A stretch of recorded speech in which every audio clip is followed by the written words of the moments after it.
前回作ったマフ間撮影用のこれ、改善点がいくつか出てきました。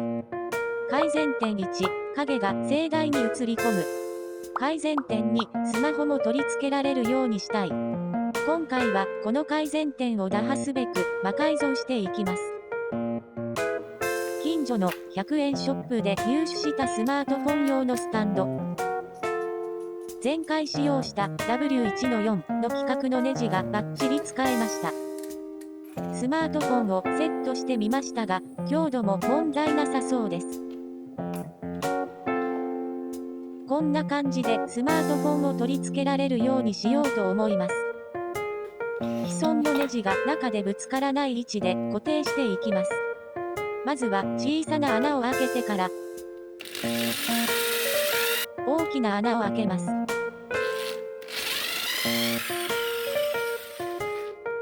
ハンガーボルトに超ナットをセットします。こうすると指でハンガーボルトをねじ込むことができます。超ナットは逆向きに刺しておきます。スマートフォン用のスタンドを差し込み、角度を調整します。角度が決まったら超ナットで固定します。いい感じにスマートフォンをセットできるようになりました。どうせなので逆側にも同じ改造を施すことにしました。既存のネジが中でぶつからない位置に穴を開けます。先ほどと同じやり方でハンガーボルトを差し込んでいきます。超ナットは逆向きに刺しておきます。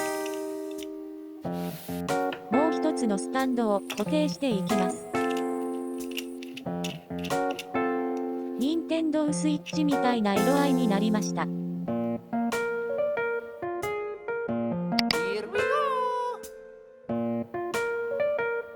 Amazon で買った LED 照明です。これにも W1-4 の規格のネジが使えました。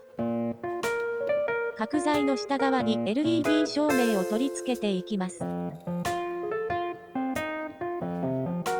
先ほどと同様にまず小さい穴を開けてから大きい穴を開けます。ハンガーボルトをねじ込んでいきます。超ナットは逆向きにしておきます。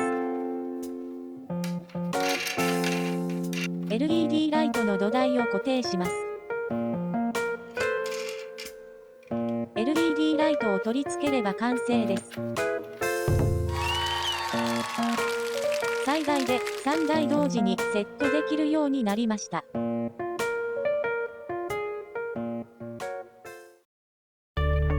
ご視聴ありがとうございました。